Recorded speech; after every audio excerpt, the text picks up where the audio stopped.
பூஜ்யாய ராகவேந்திராய சத்ய தர்ம ரதாய ச பஜதாம் கல்பவ்ருக்ஷாய நமதாம் காமதேனவே கிருஷ்ணாய வாசுதேவாய தேவகி நந்தனாய ச நந்தகோபகுமாராய கோவிந்தாய நமோ நமஹ.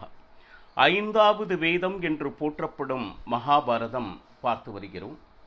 இப்பொழுது தர்மத்தின்படி பாண்டவர்களுக்கு கிடைக்கக்கூடிய ராஜ்யத்தை பெற வேண்டி எவ்வளவோ முயற்சிகள் செய்தும் ஊசி முனை இடம் கூட தருவதற்கு தயாராக இல்லை துரியோதனாதிகள்.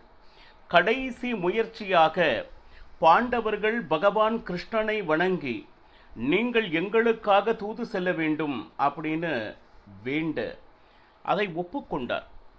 போன உடனே அவர்கள் ராஜ்யம் கொடுத்துருவாங்க அப்படிங்கிறதுனாலயா அப்படின்னா நிச்சயமாக இல்லை.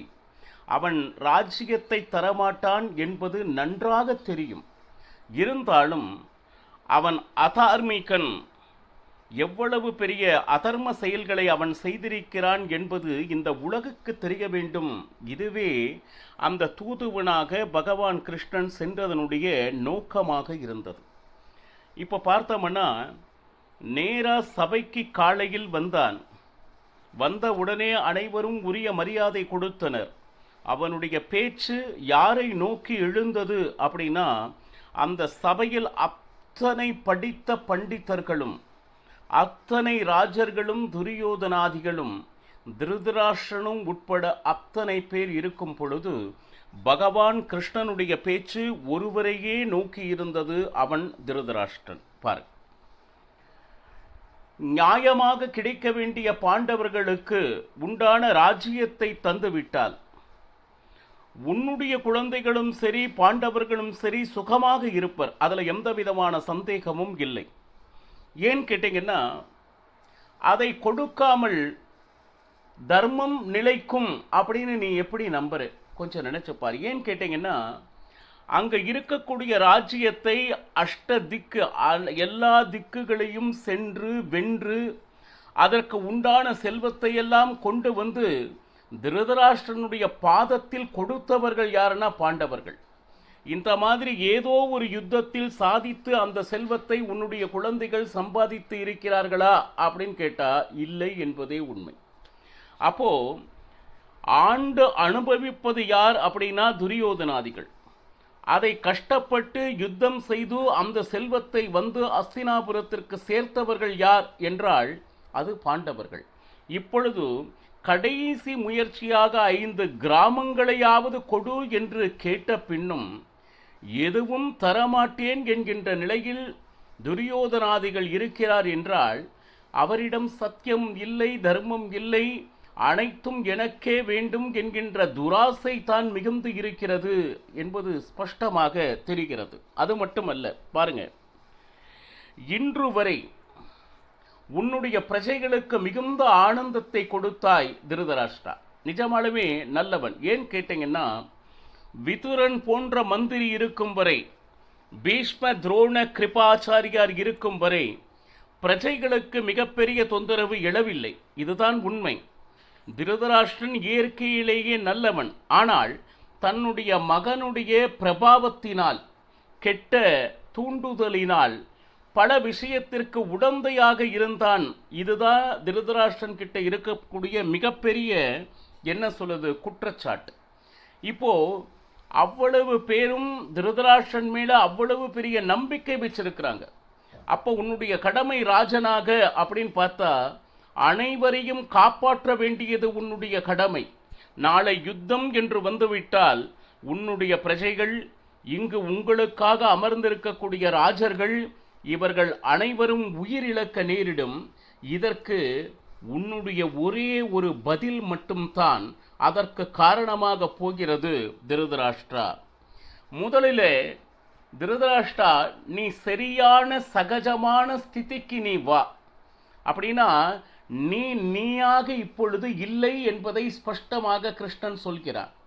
இப்போ நம்ம மனதில் பலவிதமான நல்ல எண்ணங்கள் இருந்தால் கூட நம்மை சுற்றி உள்ளவர்கள் அதை செயல்படுத்த விடாது நம்மளை இன்ஃப்ளூயன்ஸ் செய்கிறதுன்னு ஒன்று இருக்கு இல்லையா, நாங்கள் சொல்கிறதான் நீ கேட்டாகணும் அப்படின்னு சொல்லிட்டு மற்றவர்கள் என்ன சொல்கிறார்களோ அதற்கு தலையாட்டி கொண்டு இருக்கக்கூடிய நிலைமையில் திருதராஷ்டிரன் இருக்கிறான் என்பதனை நீ உன்னுடைய பழைய நிலைக்கு வா அப்படின்னு சொல்லிட்டு பகவான் கிருஷ்ணன் எச்சரிக்கிறான்.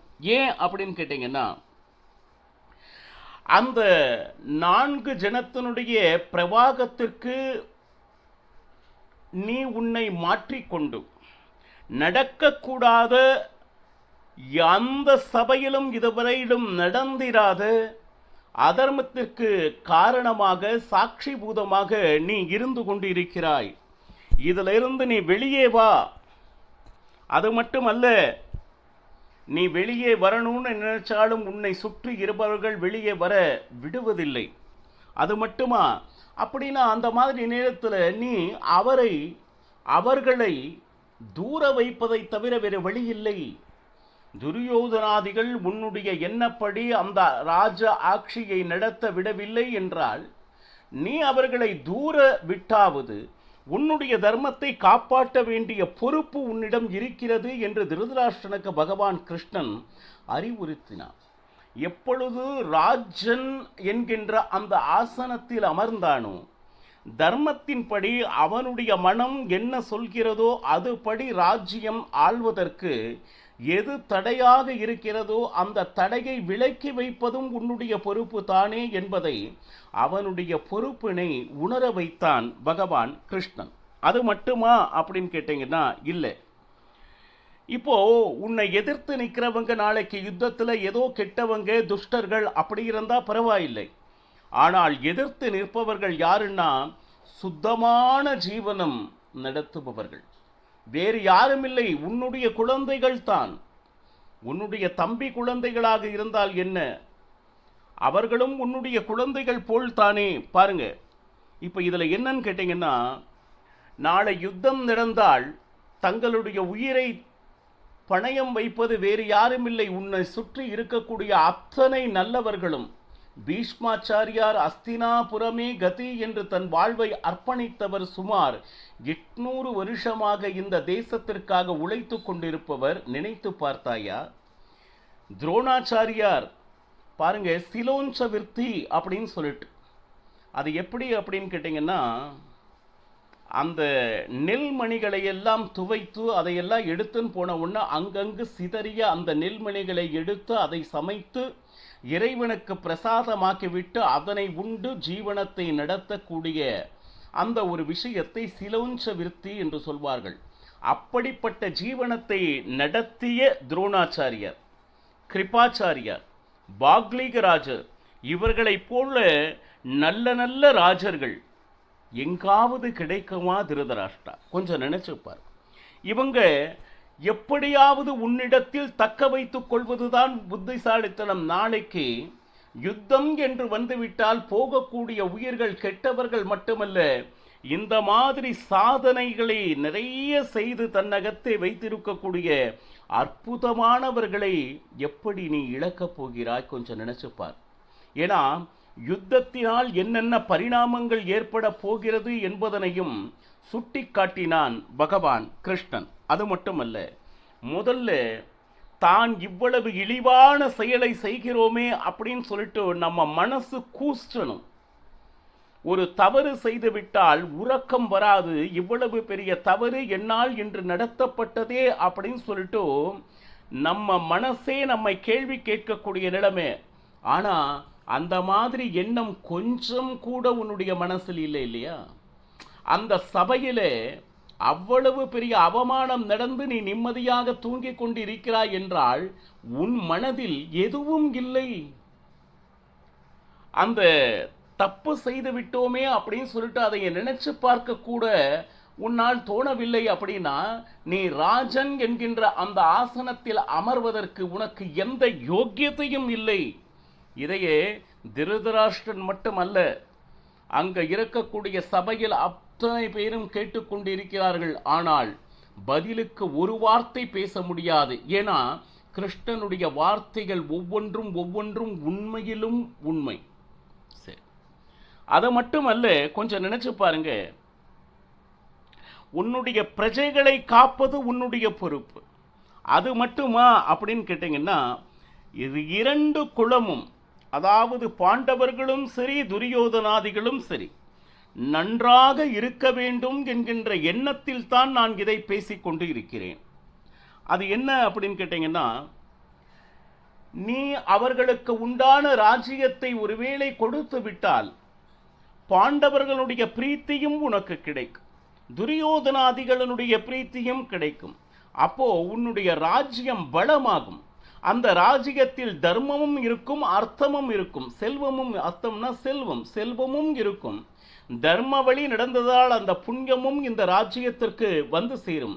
இதனால் உனக்கு பலமே தவிர என்றுமே பலவீனமாகாது அப்படின்னு சொல்ற. அது மட்டுமல்ல, என்னைக்காச்சும் ஒரு நாள் பாண்டவர்களை பத்தி நீ என்னைக்காச்சும் நினைச்சாச்சு பார்த்திருக்கியா?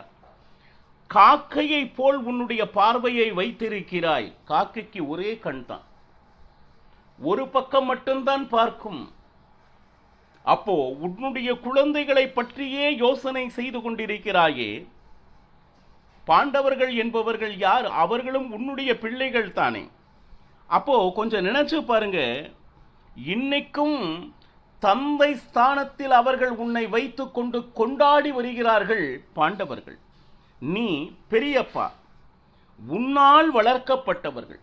இன்று வரை அனைத்து கௌரவமும் உனக்கு கொடுத்து கொண்டிருப்பவர் யார் அப்படின்னா அவர்கள் பாண்டவர்கள். பாருங்க, கொஞ்சம் நினைச்சு பாருங்க, உன்னுடைய தம்பியினுடைய குழந்தைகள் கஷ்டப்பட்டு இருக்கும் போது நீ சந்தோஷமாக உன்னால் இருக்க முடியுமா? முதல்ல அதைக்குத்தான் பந்துக்கள் அப்படின்னு சொல்றோம். பந்துக்களில் யாராச்சும் ஒருத்தர் கஷ்டமா இருக்கும் பொழுது மற்றவர்கள் சுகமாக சந்தோஷமாக இருக்க முடியுமா? இது பகவான் கிருஷ்ணனுடைய கேள்வி. ஏன்னா நம்ம மனதே அவர்கள் படும் கஷ்டத்தை நினைத்து நினைத்து வெதும்ப தொடங்கிவிடும். கொஞ்சம் நினைச்சு பாருங்க, பாண்டவனுடைய அபிப்பிராயம் என்ன? இதுவரை நான் உனக்கு என்ன சொல்ல வேண்டுமோ சொன்னேன். ஆனால் நான் தூதுவனாக வந்துள்ளபடியால் பாண்டவர்கள் அவர்கள் மனதில் என்ன நினைக்கிறார்கள் என்பதனையும் இந்த சபையில் சொல்வதற்கு தயாராக இருக்கிறேன். இப்போ பாண்டவர்கள் முதலில் நமஸ்காரம் செய்து உன்னிடம் சில வார்த்தைகளை சொல்ல சொன்னார்கள். பாருங்க, இன்னுமே தந்தை ஸ்தானத்தில் திருதராஷ்டிரனை வைத்து ஒரு வார்த்தை சொல்வதற்கு முன் எங்களுடைய நமஸ்காரங்களை முதலில் நாங்கள் சமர்ப்பணம் செய்கிறோம் என்று தங்களுடைய கருத்துக்களை சொல்ல முன் வருகிறார்கள். சரி, என்ன அப்படின்னு கேட்டீங்கன்னா, உன் ஆக்ஞையினால்தான் நீங்கள் செய்த அந்த ஆக்ஞைனா என்ன? சட்டம், நீ இதை செய் அப்படின்னு சொல்லிட்டு கொடுக்கப்பட்ட தண்டனை என்றும் சொல்லலாம்.